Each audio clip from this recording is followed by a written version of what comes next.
Hey guys, Forsaken here, and today I will be bringing you a guide on how to use, install and modify GEMFX. So the first thing you want to do is you want to go to the Total War Center forums right here.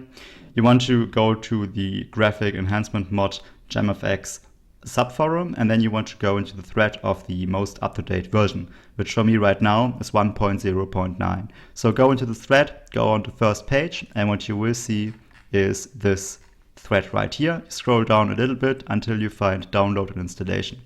You show the spoiler and you download the latest file right here. This will give you this file right here. You want to open this. You want to basically get your Total War Warhammer folder, which you can see right here. And you want to install it into this folder, no other subfolder, anything like that. So basically just extract it right there. I already have it, so I cancel it right here, but you should do it. And this will give you most of the files you see right here. The most important one is GEMFX configurator. So we open it up, and that's kind of what you want to see right here. The thing is that there are a few issues right now, and I want to show you a workaround for those at the moment. So the first thing right now is that on Windows 10, what can happen is if you start Total War Warhammer, the game might crash. Just like on starting up, the game might crash. And this is solved by checking the 46-bit application and checking the compatibility mode. The other thing right now is if you load up the game and it doesn't crash, but it doesn't show you any effects, any changes, anything like that. Basically, the configurator shows you that GEMFX is running, but the game is telling you it's running. It's not doing anything to the look of the game. Then this might be caused by the bypass UI.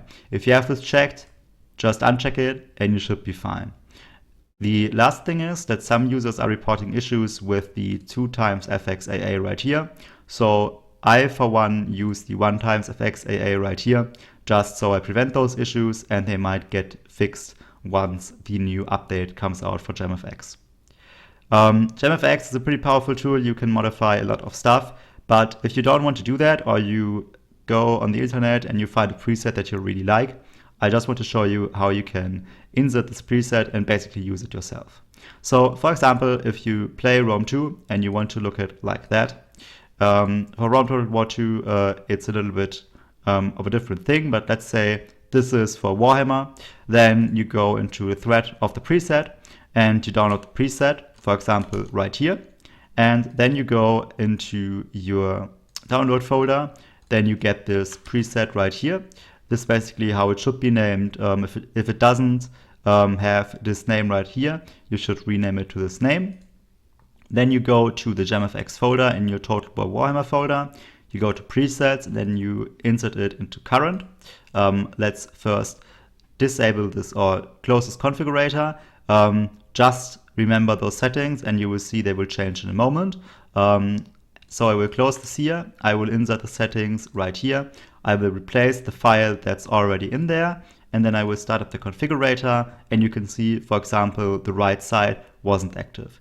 Be careful that some of those settings do reset your checks right here. So for example, this one doesn't use compatibility mode, which I do want to use, and it does use 2x FXAA, which I don't want to use, and it does use bypass UI again, which I don't want to use.